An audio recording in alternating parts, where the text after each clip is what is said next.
Muy buenos días y bienvenidos sean todos. Agradecemos hayan aceptado nuestra invitación y confirmado su participación en nuestro webinar del día de hoy, el cual versará sobre los aspectos relevantes, implicaciones y alcance de la nueva regulación en materia de outsourcing. Tenga en cuenta que a lo largo de la presentación podrá realizar preguntas a los panelistas utilizando el botón Q&A que se encuentra en su barra de control en la parte inferior de sus computadoras. En todo caso que no alcancemos a responder su pregunta, por favor envíala al correo electrónico eduardo.deovando@hklaw.com. Cedo la palabra a nuestro socio Alejandro Landa, quien hará las presentaciones correspondientes de nuestro equipo e invitada especial. Muchas gracias, Eduardo. En esta ocasión nos acompaña un panel muy interesante. Está con nosotros Leslie Palma, que es nuestra jefe del área de laboral. También Eugenio Grajeda, que es nuestro jefe del área fiscal. Y Lourdes Landa, directora internacional de Legal y Fiscal de JSL Internacional, que nos va a platicar de cómo esta reforma impacta en la industria de oil and gas. Leslie, adelante, platícanos un poco de los temas relevantes en materia laboral y lo que se publicó la semana pasada.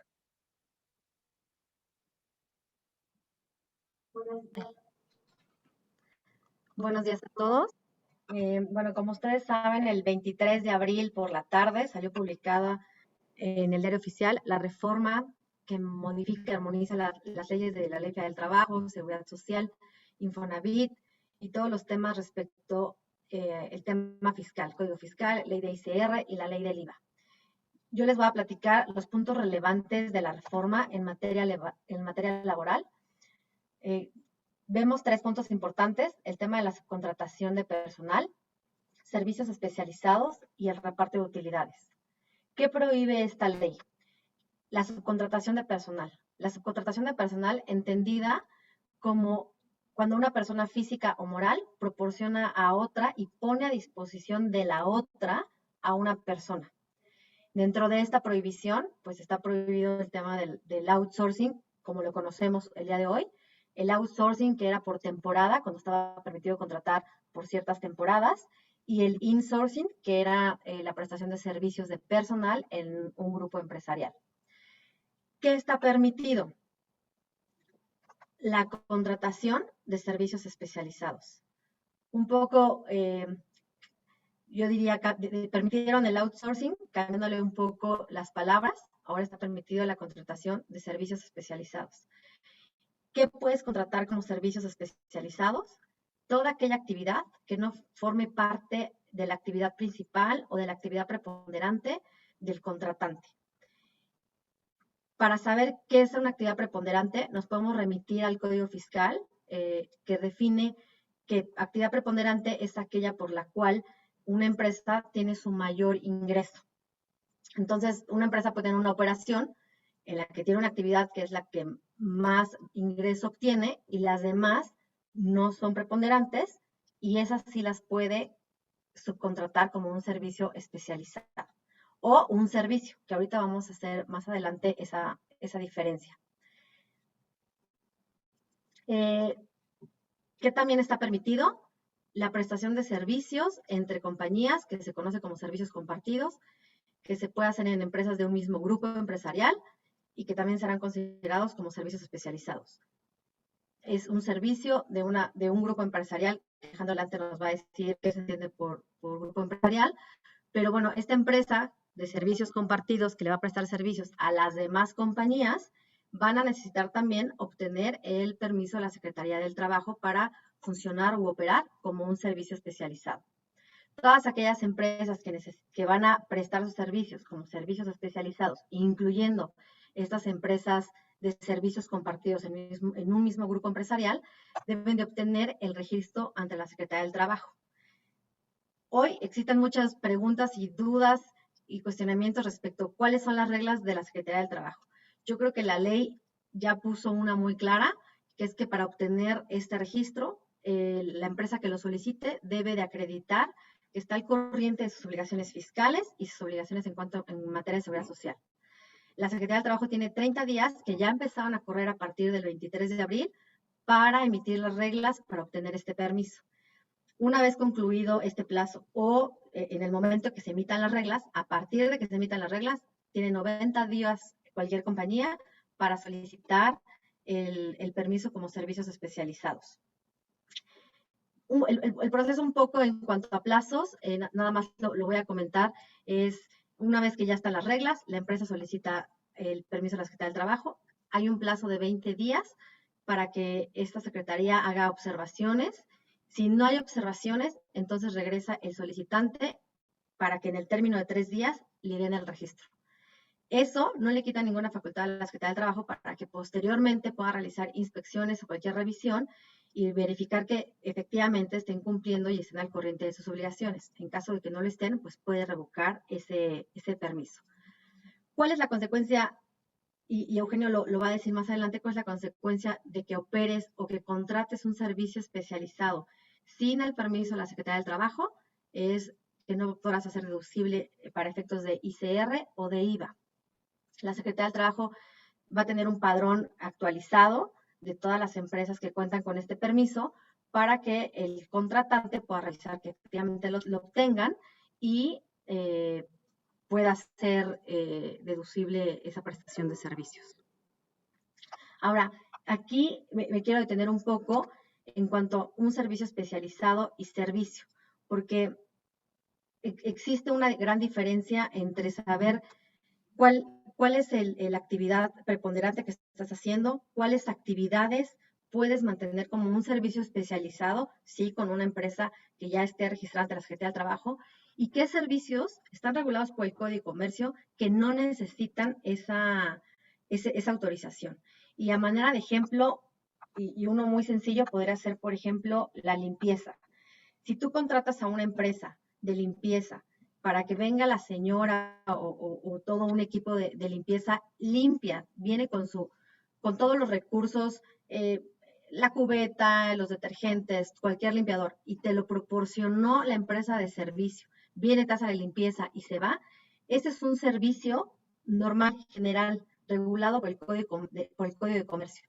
Pero eso, si tú contratas a una empresa de limpieza para que te ponga a disposición a una persona que esté en tu compañía, que tú le vas a dar los recursos para que te haga la limpieza y le vas a decir dónde sí limpiar, no limpiar, cómo limpiar, y le vas a asignar tareas, entonces vas a tener que hacerlo a través de una prestadora de servicios especializados. Entonces tenemos que tener un autodiagnóstico de qué vamos a hacer con servicios especializados, cuáles son servicios tradicionales y cuáles sí son servicios preponderantes. El tercer punto importante de la reforma fue el monto que estará topado del reparto de utilidades.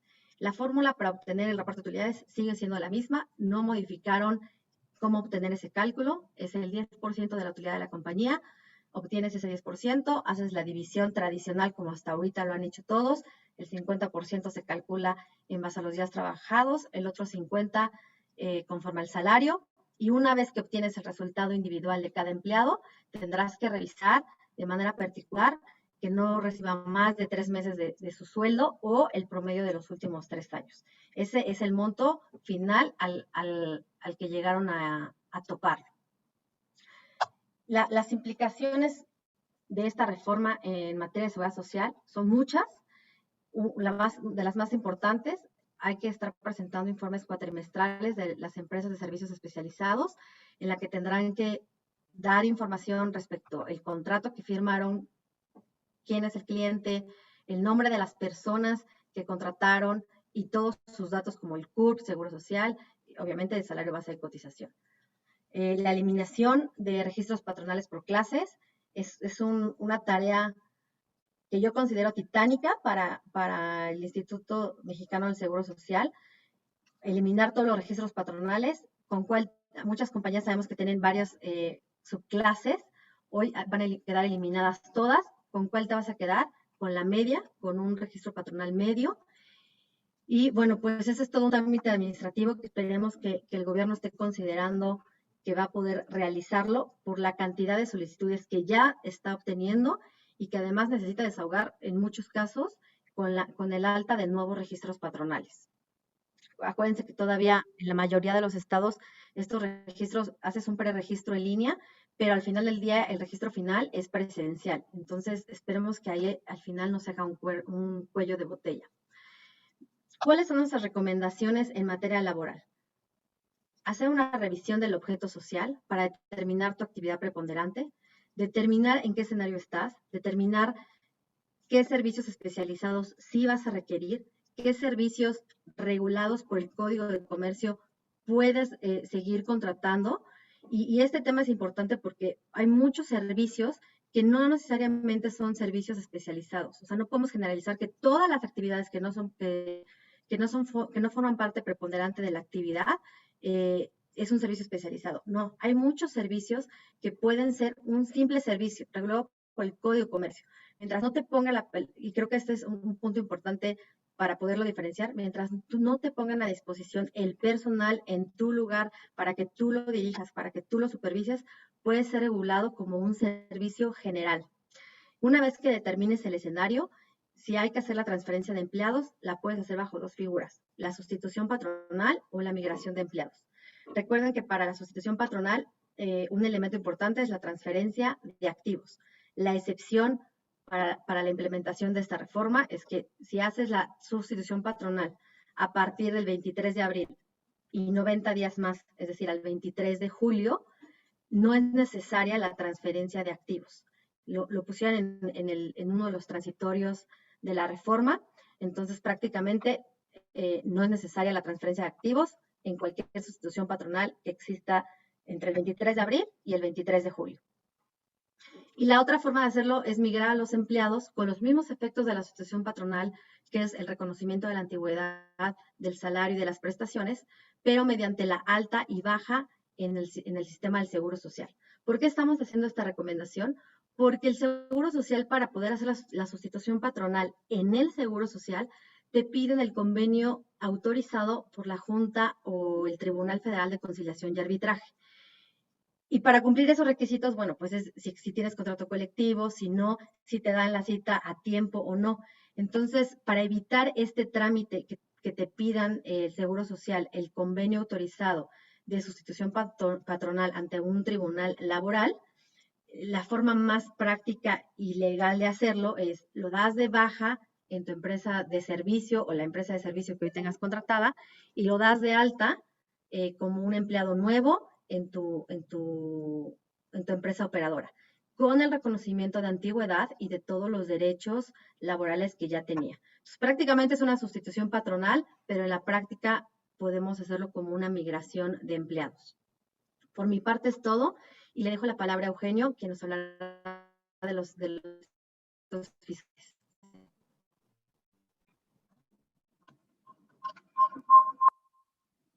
Gracias, Leslie. Pues sí, ahora sí, ya llegó el lobo.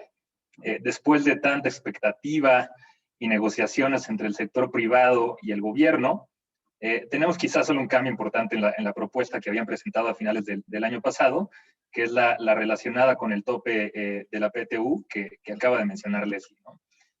Siguiendo entonces con la idea de la propuesta original, lo que esta reforma intenta es de inhibir o prácticamente eliminar el abuso de estas prácticas. Y esto a nivel fiscal se propone lograr desde tres frentes principales. El primero es eliminar la deducibilidad y el acreditamiento del IVA en pagos de subcontratación de personal. Entonces, por un lado, los pagos por este concepto ya no serán deducibles, y por otro, el IVA pagado por esos servicios al prestador no será acreditable para el contratante.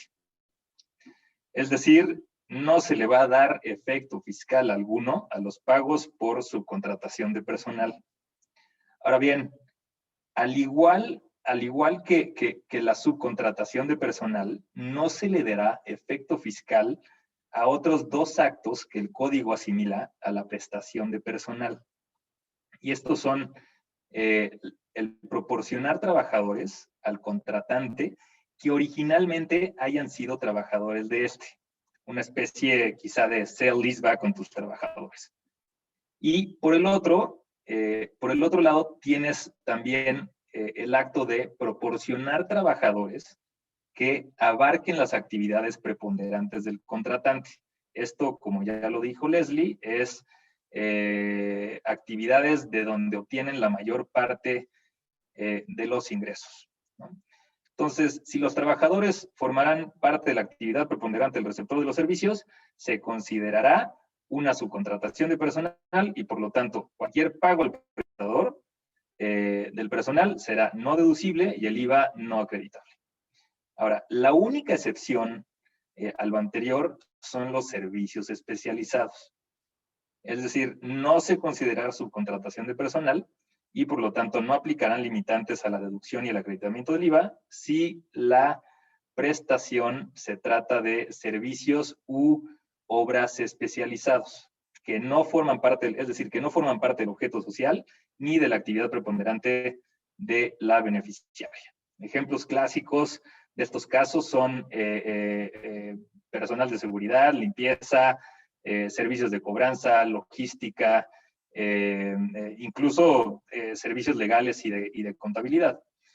Ahora, es importante mencionar que la posibilidad de tomar la deducción y acreditar el IVA en estos servicios especializados depende de que el proveedor cuente con la autorización y esté inscrito en el padrón del artículo 15 de la Ley Federal del Trabajo. Además de que se cumplan con todos los demás requisitos de la Ley de SR y de la Ley del IVA, como lo son la obtención de comprobantes, de los pagos de salarios del contratista, entre muchos otros. Entonces, soy un restaurante y quiero contratar meseros, no sería deducible. Soy un comerciante y quiero contratar una empresa de software que me provee de servicios de soluciones en sistemas, sí sería deducible. Soy una compañía que se dedica al autofinanciamiento y quiero contratar personal para prestar servicios de cobranza. Ahí habría que ver los objetos sociales de cada una de las empresas. Ahora, un poco ahondando en lo que mencionaba Leslie, que ha habido una pequeña discusión en la práctica sobre lo que significa puesta a disposición y sobre lo que conlleva prestar servicios especializados. Porque una cosa es mandar empleados a una compañía hermana para que ésta preste los servicios especializados o preste servicios, en donde sin duda hay una puesta a disposición. Y otra es prestar servicios con personal propio a otra empresa. Soy una empresa, imaginemos, que se dedica a la venta del equipo de paneles solares para hogares y fábricas. Y tengo una compañía hermana que se dedica a la instalación de esos paneles. La instalación de los paneles que yo mismo vendo al cliente. Y vamos a suponer entonces que yo, empresa vendedora del equipo, le vendo al cliente los paneles con todo y la instalación. Pero subcontrato a mi empresa hermana para que preste estos servicios de instalación. Primer pregunta entonces. ¿El cliente puede deducir el pago que hace a la empresa vendedora, a mí? Pues en principio sí, porque no podría considerarse que hay una puesta a disposición de empleados en favor del cliente. Segunda pregunta entonces. ¿El cliente debería de solicitar prueba de que yo, vendedor, estoy inscrito en el padrón del artículo 15 de la Ley Federal del Trabajo? La respuesta debería ser no. ¿Son servicios los que está recibiendo el cliente? Sí, pero, de nuevo, no hay una puesta a disposición de empleados. Tercera pregunta, y quizá más interesante, ¿es deducible el pago que hago yo a mi empresa hermana que subcontraté la instalación del equipo? Bueno, pues, si suponemos que los empleados de la empresa de instalación están actuando a nombre y por cuenta de la misma, la respuesta debería ser sí. No hay puesta a disposición. Los empleados trabajan las horas que les diga la empresa de instalación, en los proyectos que les diga la empresa de instalación, y de la manera en que ésta se los indique. Lo único que hay aquí sería una prestación de servicios, pero no de empleados. No hay transferencia o préstamo de empleados y por lo tanto debería ser deducible como cualquier pago por servicios y no deberíamos de preocuparnos entonces tampoco por solicitarle a la empresa hermana toda la documentación ni registrarla en el IMSS. Sin embargo, del otro lado de la moneda, es importante quizá tomar en cuenta que sí existen otras interpretaciones en el medio bajo las cuales pues podría pensarse que la prohibición de deducir o acreditar el IVA es aplicable también en una prestación de servicios especializados sin necesidad sin necesidad que haya traspaso de personal. Aunque nosotros no estemos de acuerdo con esa postura, en la práctica sí vamos a ver complicaciones en la interpretación de lo que significa puesta a disposición.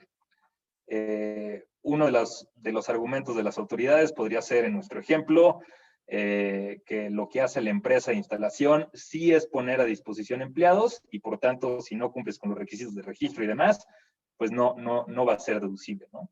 Pero aquí lo interesante es que pues, actualmente no tenemos una definición de lo que es puesta a disposición. Sin embargo, y Leslie lo podría comentar más adelante,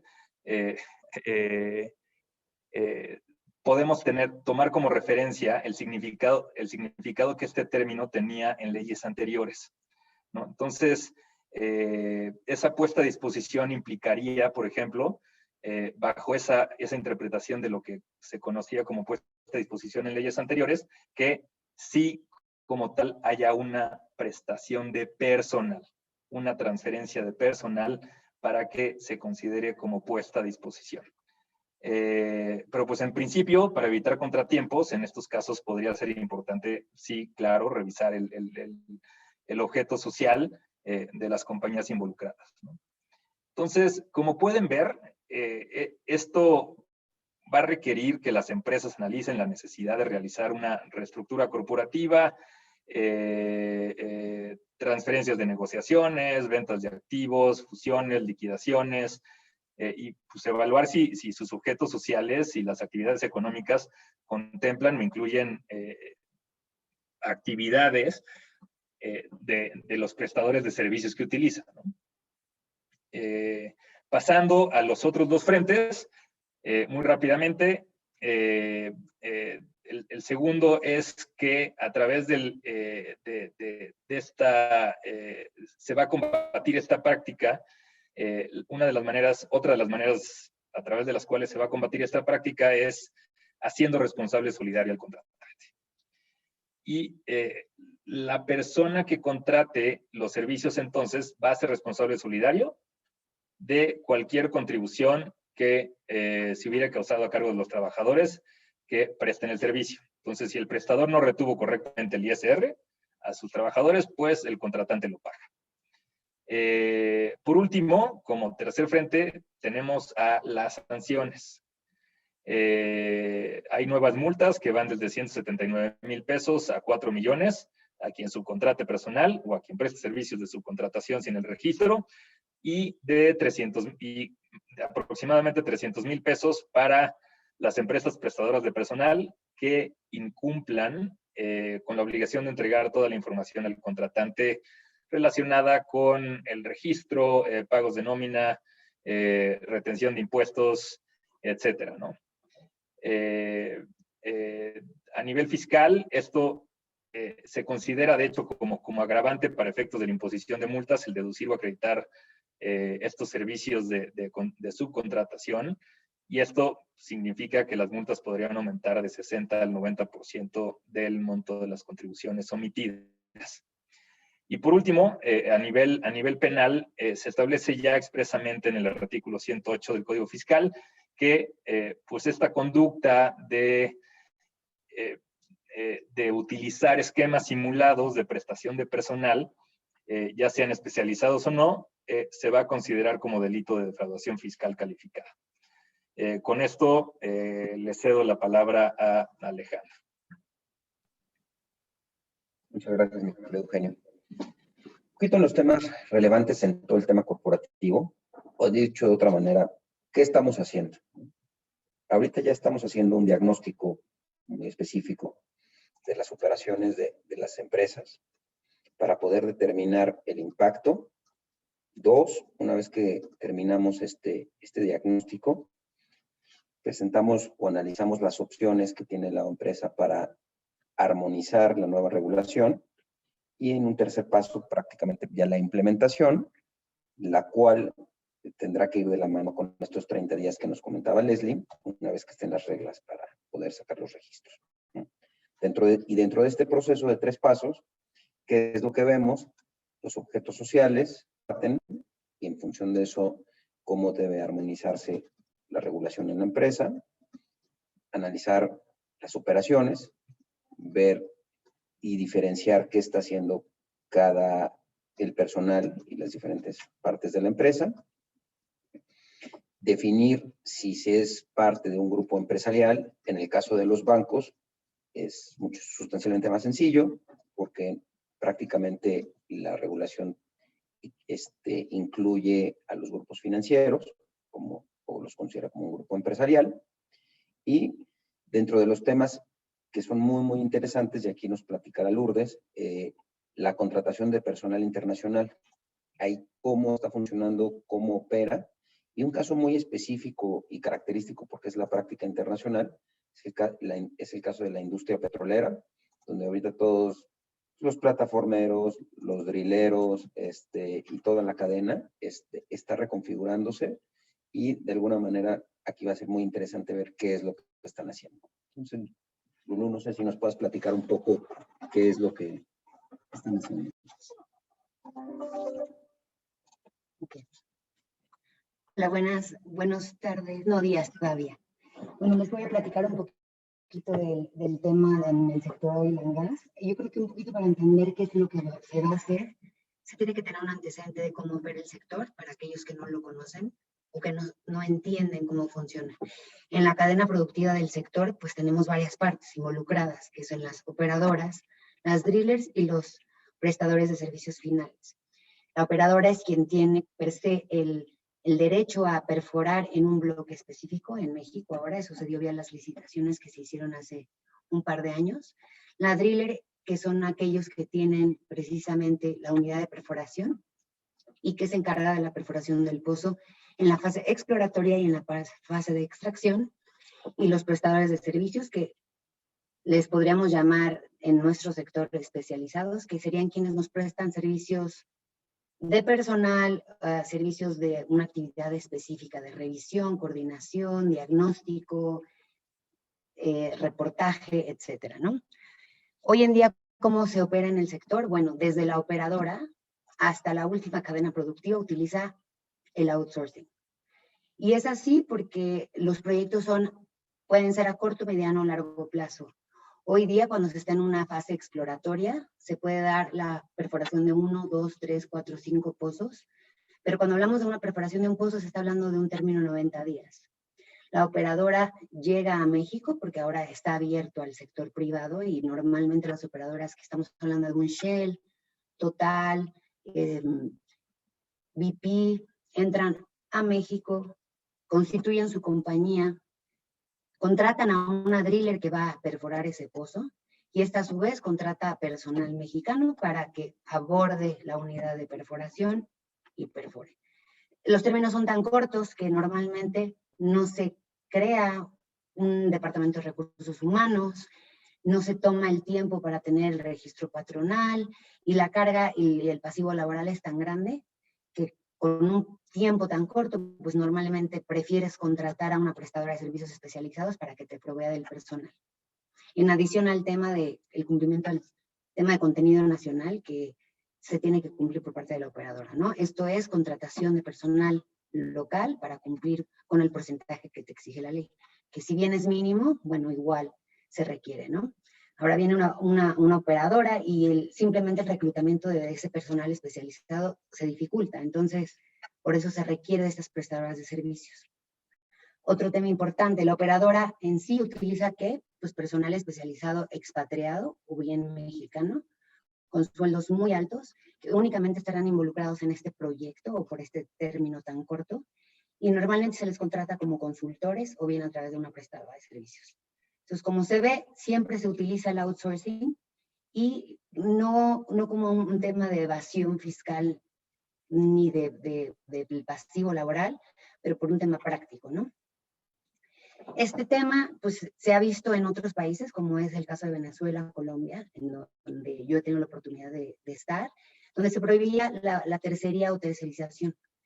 Era precisamente lo mismo, un poco un tema de, estaba prohibida la contratación del personal a través de empresas separadas para evitar el tema de pago de impuestos o contribuciones de seguridad social. Pero para el tema de oil and gas se permitió esta parte de la tercerización, se autorizó como un servicio especializado. Por este tema práctico que pues, se requiere personal especializado porque tienen un entrenamiento especializado estas personas y por el tema de los proyectos que son a corto plazo en muchos de los casos, ¿no? Estamos hablando de 3 meses, 6 meses, todo dependiendo en qué fase del proceso se encuentre, ¿no? Entonces, un poquito ese es el antecedente. Ahora, ¿cuáles son las acciones de la industria hoy día? Claramente, la industria está sumamente preocupada. ¿Por qué? Porque, a ver, nos vamos a encontrar a 2 escenarios. Nos vamos a encontrar a las operadoras que van a estar a largo plazo en México o las que no. Nos vamos a encontrar las drillers que están perforando y están a punto de concluir la perforación y se van de México, y aquellas que van a permanecer. Entonces, pues el análisis se torna complejo. Tenemos que asesorarnos, ¿no?, con los especialistas, como es el caso aquí de Holland & Knight, y revisar si efectivamente pues, podría una prestadora de servicios calificar como una prestadora de servicios especializados.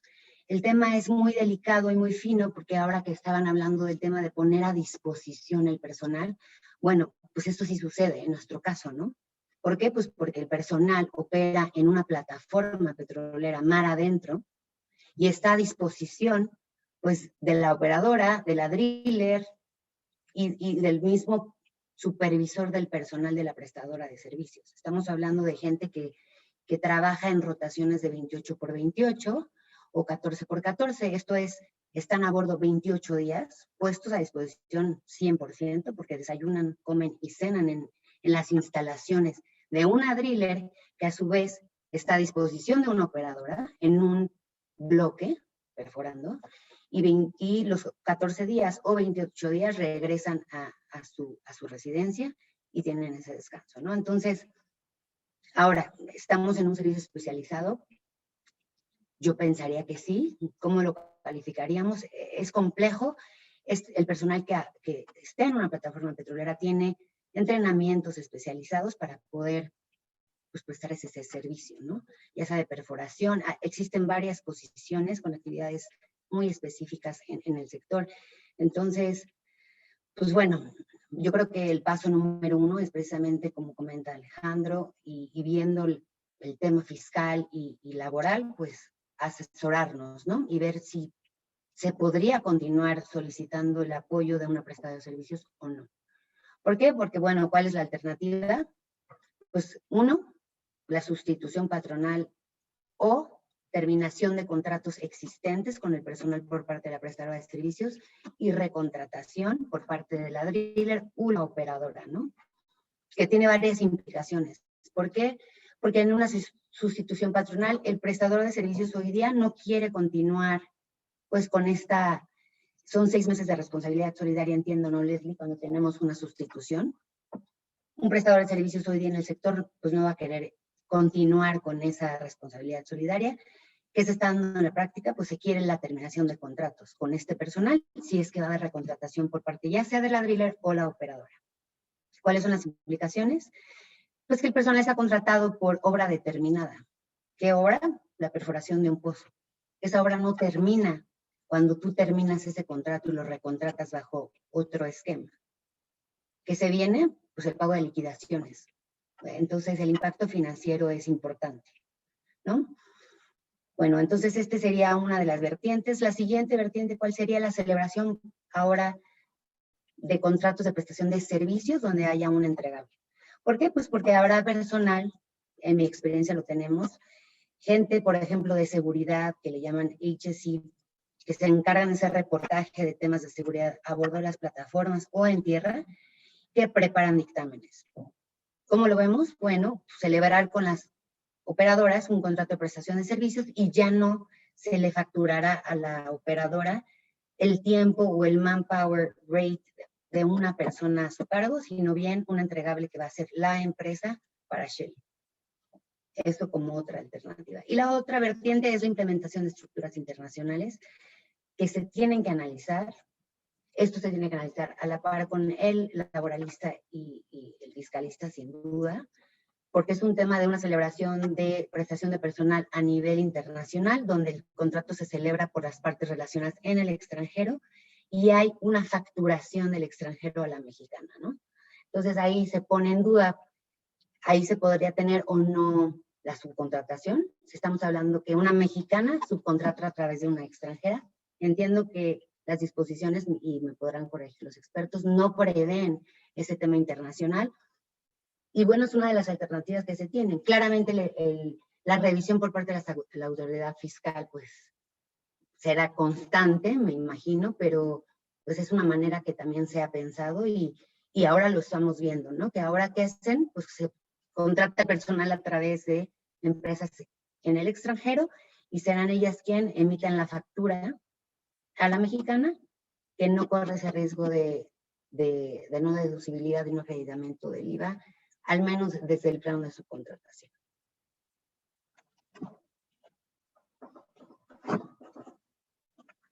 Muchas gracias. Vamos a dejar un pequeño espacio para preguntas. Les agradecemos mucho el habernos acompañado. Sin duda hay muchos temas que resolver y que revisar. Y bueno, estamos aquí a sus órdenes para platicar y ver cualquier punto o tema que tuvieran. Leslie y Eugenio, si quieren, les cedo la palabra para si quieren responder a algunas de las preguntas que tiene el PAN. Gracias, Alex. Tenemos una pregunta de Sandra. Dice, ¿cuánto tiempo tarda en promedio una sustitución patronal? Depende de la... Si la pregunta está referida a sustitución patronal en el Seguro Social, depende de la subdelegación en la que se realice. No, depende del estado. Yo te diría, si estás en Jalisco, por ejemplo, tardan aproximadamente una semana en que puedas ir a la Junta, hacer este convenio, presentarlo en la delegación y que te realicen la sustitución patronal. Si estamos hablando de una sustitución patronal sin hacerlo, sin el convenio ante la Junta y sin presentarlo al Seguro Social, la verdad es que la sustitución patronal es prácticamente de un día. Entregas las cartas a los empleados avisándoles de la sustitución patronal, en la que les estás diciendo quién va a ser su nuevo empleador, que van a continuar con sus mismos derechos, sus mismas prestaciones. Das el alta, das la baja, prácticamente eso te lleva un día. Entonces, nada más quise diferenciar si te referías a la subdelegación, depende de la subdelegación, y de una semana hasta un mes te podrá decir aquí en la Ciudad de México. Si lo hacemos sin el convenio de institución, un día. Berta nos pregunta, ¿ya se pueden enviar las solicitudes a la Secretaría del Trabajo? ¿Se debe realizar por la plataforma de y terminarlo presencialmente o debemos esperar a que salgan hasta el 24 de mayo los requisitos? Tenemos que esperar a que salgan las reglas de la Secretaría del Trabajo. Tienen hasta el 24 de mayo para emitir las reglas, pero las pueden emitir en cualquier momento. Ya no hay que confiarnos de los términos que todos suponemos que va a suceder hasta el 24 de mayo. Ya nos pasó. Todos pensábamos que esta reforma iba a publicarse el 1 de mayo y a todos nos sorprendió la tarde del 23 de abril. Entonces, en cualquier momento la Secretaría del Trabajo va a emitir sus reglas y a partir de ese momento podemos hacer la solicitud. Entiendo que va a ser digital y la podemos hacer conforme a sus reglas, y lo que sí ya podemos irnos anticipando es que si nos van a pedir que acreditemos que estamos en cumplimiento de impuestos y de seguridad social, pues esa información ya la podemos empezar a recopilar. No es necesario volver a registrar a la empresa en el IMSS o en el SAT. El único registro que hay que hacer de una empresa que va a actuar como servicios especializados es ante la Secretaría del Trabajo. Si es una compañía nueva, pues evidentemente sí hay que hacer todo el trámite de seguridad social e IMSS. Pero si es una empresa que hoy es prestadora de servicios de personal y va a poner a disposición sus personas en otra compañía, solo necesita el permiso de la Secretaría del Trabajo. Mario Alberto, el tema del objeto social de un outsourcing, ¿habrá que cambiarlo ahora que se presentarán servicios especializados? Sí, hay que hacer una revisión del objeto social. La empresa que presta el servicio especializado deberá tener como su actividad preponderante hacer discúlpenos, de hacer la actividad de servicio especializado y no tener como actividad preponderante aquellas actividades de los clientes a los cuales ustedes prestan el servicio. Recuerden que antes los objetos sociales eran muy amplios y prácticamente podían hacer cualquier actividad. Entonces hay que limitarla a su actividad preponderante para que puedan prestar servicios especializados, servicio regulado como el Código de Comercio, que ahorita vamos a responder esa pregunta también, y el cliente tiene que tener también en su objeto social la autorización para, o dentro de sus actividades, poder contratar servicios especializados. Sí, de hecho ahí nada más ahondando en la respuesta de Leslie, para que se considere servicio especializado, debe de estar fuera de tu objeto social. Entonces, es importante, Mario Alberto, que se considere que necesitas no tener dentro de tu objeto social la actividad correspondiente para efectos de que estos servicios se consideren especializados y puedan ser prestados entonces.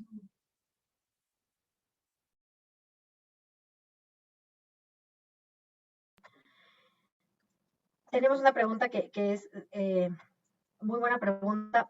La diferencia entre los servicios especializados y que esté regulado por el Código de Comercio, creo que el tema que puede hacer la diferencia es la que comentó Eugenio, es la disposición del personal. O sea, si vas a hacer un servicio especializado en el que tú le vas a proporcionar a una persona, que no es tu actividad preponderante, eso ya lo tenemos muy claro, pero sí le vas a poner a disposición una persona, es servicio especializado. Si tú vas a contratar un servicio, el que sea, en el que a quien le estás contratando tiene sus propios recursos, tiene sus propios recursos humanos, económicos y con los que te va a prestar el servicio. No lo vas a poner a disposición de ellos, tú lo vas a dirigir, tú lo vas a supervisar, no es un servicio especializado, es un servicio regulado por el Código de Comercio. Creo que la diferencia, y era lo que comentábamos, no existe hoy una definición muy clara de qué es poner a disposición. Creo que si nos vamos hacia atrás a lo que la Ley Federal del Trabajo decía antes, incluso antes del 2012, poner a disposición es que a la persona que le pongas a disposición esa persona pueda supervisarlo, pueda dirigirlo, le pueda asignar tareas. Si es así, es un servicio especializado. Si tú vas a prestar un servicio en el que tu cliente o a quien le estás prestando el servicio o el beneficiario de ese servicio no va a asignarle tareas, no va a estar bajo su supervisión, no va a estar a su disposición, entonces podemos considerarlo un servicio regulado por el Código de Comercio. Entonces, creo que el punto clave es definir bien qué es ponerlo a disposición y si lo vas a dirigir y supervisar. Otra pregunta dice, la mayoría de las empresas con insourcing, en el día a día realmente se hace una puesta a disposición de personal. ¿Cómo se puede evitar al menos hacer evidente eso? Mira, el insourcing es servicios compartidos, es lo que reguló esta reforma. Si tienes una compañía que le presta servicios compartidos, por ejemplo, un corporativo, a diferentes empresas del mismo grupo empresarial y que estén dentro de la definida como grupo empresarial, recuerden que grupo empresarial es que, y así lo define la Ley de Mercado de Valores, que tienen que compartir sus accionistas en un grado alto o en un grado bajo y que dependan de una, es decir, que debe haber una holding. Si estás dentro de este supuesto de que son servicios compartidos, entonces puedes poner a disposición de personal. Vas a necesitar tener el servicio, la autorización de la Secretaría del Trabajo. O sea, te vas a tener que apegar a la nueva reforma y funcionar como un insourcing regulado como servicios compartidos con el permiso de la Secretaría del Trabajo. ¿Qué pasa cuando el objeto social es muy amplio y sin embargo la actividad preponderante es muy específica? Alejandro, no sé si quiere abundar en ese tema, pero hay que limitarlo. O sea, hoy los objetos sociales deben de estar limitados a la actividad preponderante de la operación para que puedan hacer la subcontratación de servicios especializados o la contratación de cualquier servicio. Sí, gracias, Les. Y este es un tema muy interesante porque la pregunta o el servicio generalmente que nuestros clientes nos piden es, quiero una sociedad que pueda hacer absolutamente todo. Bueno, aquí habrá que sopesar y realmente entender cuál es la línea de negocio de la empresa para poder definir en su objeto social efectivamente qué va a hacer para, obviamente, no incurrir en un posible riesgo en materia laboral y fiscal, ¿no? De los temas que estamos evaluando con diversos grupos, es un poco ver si dentro del objeto social se podrá de alguna manera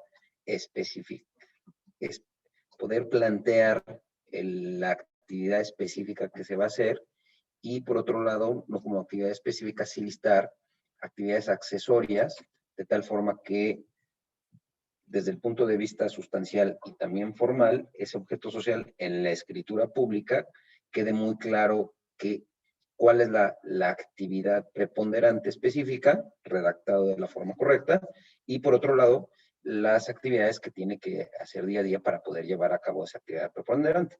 Un ejemplo muy claro que vemos día a día en los temas de financiamiento cuando representamos a bancos, pues es la posibilidad de contratar financiamientos o créditos, o la posibilidad de obligarse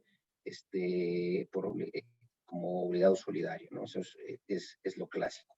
Entonces, estos son de los puntos que se van a tener que ir afinando.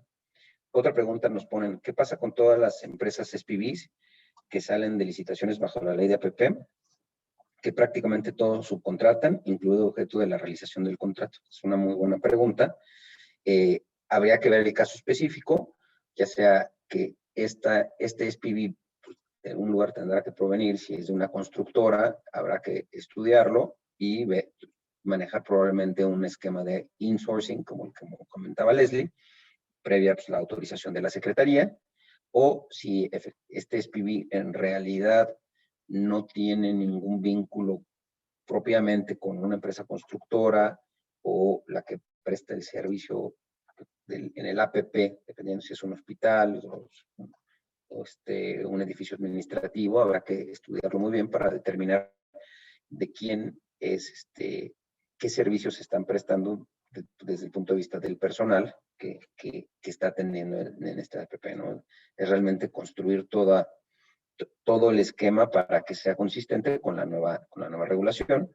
Un punto muy interesante también que viene con esto, que lo vimos con todos los financiamientos en específico de Project Finance, de parques eólicos, solares y demás, se daba mucho que estos SPVs realmente no tenían, cuando menos, al parecer, empleados, y llegaban emplazamientos de sindicatos propiamente para plantear de los empleados inexistentes, pues que este sindicato se incluyera dentro de este SPV.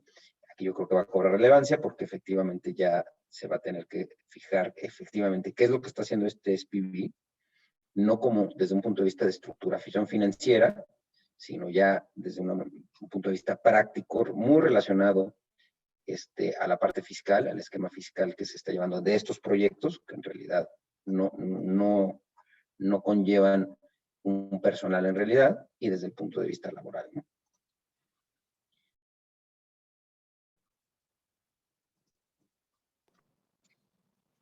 Otra pregunta importante, dice, en mi actividad preponderante, estamos hablando del área de la construcción, obras de construcción y contrata a otra constructora para que realice parte de los trabajos de la obra sin que el personal esté a mi disposición. Creo que desde nuestro punto de vista y conforme a los análisis que hemos realizado, podría encuadrar como un servicio, ¿no? O sea, no necesariamente el aluminero que va con su propio personal y que lo va a dirigir y le va a instruir, es un servicio, ¿no? Una constructora puede contratar a una empresa que se dedique únicamente a instalar cosas de aluminio o vidrio o cualquier área de la construcción. Sin embargo, sí sabemos que la Secretaría del Trabajo sí está haciendo un análisis específicamente en el área de construcción, porque ellos consideran que es subcontratación de personal y que deben de tener este permiso. Desde el análisis que nosotros como Mujer Anónima hemos realizado, vuelvo a repetir, si ese servicio lo va a hacer una empresa con sus recursos propios, sin poner a disposición del personal, es un servicio regulado por el Código de Comercio y no es necesario el permiso de la Secretaría del Trabajo. ¿Qué pasa cuando un objeto social es muy amplio, pero la actividad preponderante es muy específica? Hay que revisar el objeto social y tratar de limitarlo a la actividad preponderante. Sí puede tener actividades, digamos, secundarias, pero no hay que dejarlo muy amplio para que nosotros solamente nos limitemos y no podamos en el futuro hacer contratación de servicios especializados. Dice, puedo subcontratar un servicio que está en mi objeto, pero que no puedo prestar en determinado sitio de la República. No es mi intención quitar el servicio del objeto social porque la Ciudad de México sí lo presto directamente. No, lo puedes dejar en el objeto social. Aquí no sería una actividad preponderante, ¿no? O sea, si es una actividad que no la estás haciendo en la República, solamente la estás haciendo en una parte del país, lo puedes dejar como una actividad preponderante. Creo que la actividad de la preponderancia que nos lo dijo muy bien Eugenio, es definir cuál es la actividad por la cual obtienes mayor recurso. Eso no quiere decir que las demás ya no la puedes hacer, pero tu actividad preponderante, ¿cuál es? ¿Ibas a comentar algo?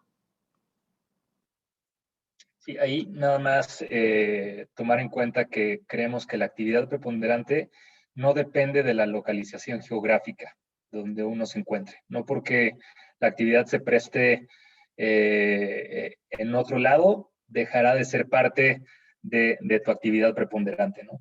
La localización geográfica del servicio no significa que deje de formar parte de la actividad preponderante siempre y cuando se encuentre dentro de la misma esfera de tus actividades.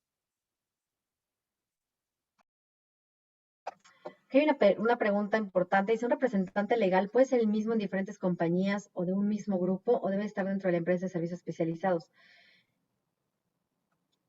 Mira, sin conocer mucho exactamente cómo están estructurados y asumiendo que es un grupo empresarial, serían servicios compartidos, me imagino, legales, de una empresa a otra. Entonces sí necesitarían estar en una empresa, no literal de servicios, sino en una empresa de servicios compartidos que le va a prestar servicios a las empresas del mismo grupo. Si estás en ese supuesto, como representante legal le puedes prestar el servicio a las mismas empresas del grupo y puedes permanecer, digamos, en el corporativo. Va a funcionar con las mismas reglas de servicio especializado, entonces ese corporativo tiene que darse de alta también ante la Secretaría del Trabajo.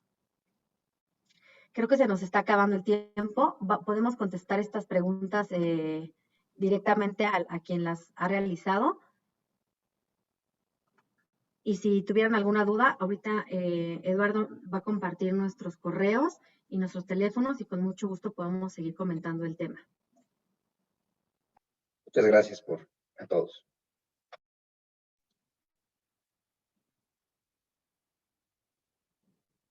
Muchas gracias a todos.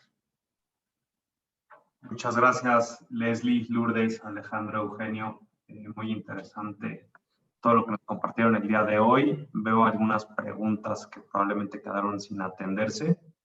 En el mismo chat les he dejado ahí mi correo electrónico y en un momento les comparto los correos de los expositores que pueden ver en pantalla por si quisieran dirigir una pregunta directamente a ellos.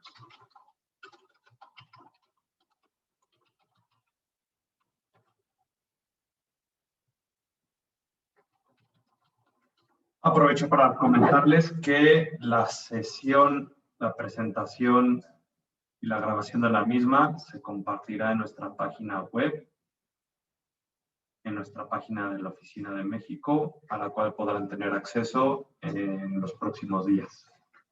Les agradecemos a todos su atención, su participación y quedamos atentos en poder ofrecerles nuestros servicios. Muchísimas gracias.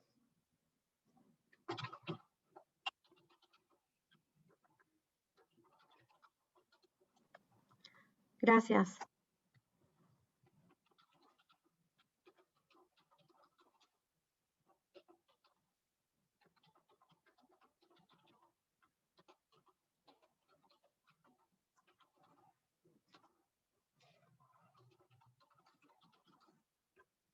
Con ello da por concluida la sesión de hoy. Gracias.